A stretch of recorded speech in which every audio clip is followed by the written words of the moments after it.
Okay mga S-Friends, so sa kalawakan ng kabukiran na ito, sino ba naman talaga yung mag-aakala na minsan dito po sa elevated part na ito, nandirito yung isa sa mga flag stop station po ng Nueva Ecija, at ito nga po yung Palusapis.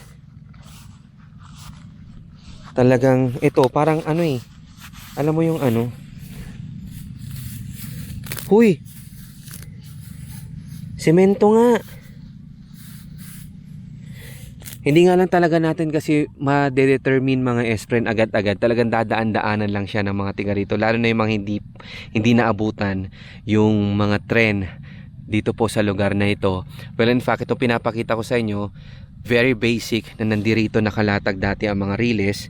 Ayan, patungo na po yan sa gawin ng Muñoz kung hindi ako nagkakamali. But anyway, ito nga siya.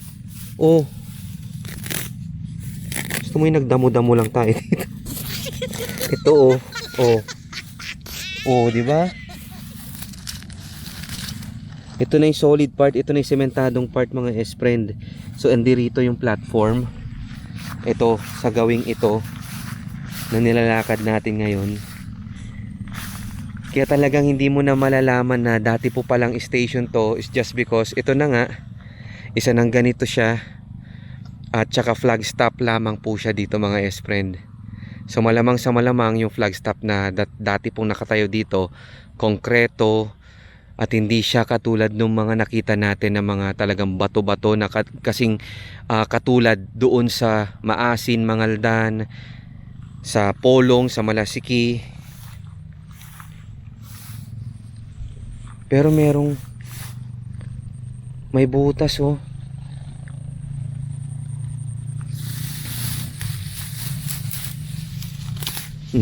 Huwag niyo sabihin meron ding nag treasure hunt dito. Sa nararamdaman ko mga S-Friend, ito tinatapakan natin ngayon is ano na lupa na siya.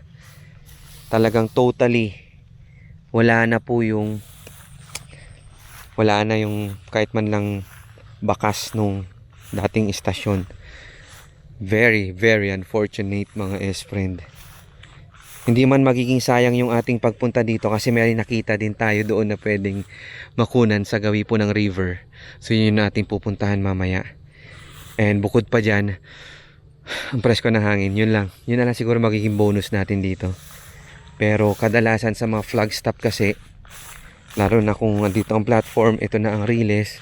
Kung i-recreate lang natin kahit sa imagination lang natin, maaaring ang flag stop, andirito ang platform, nandyan sa gitna.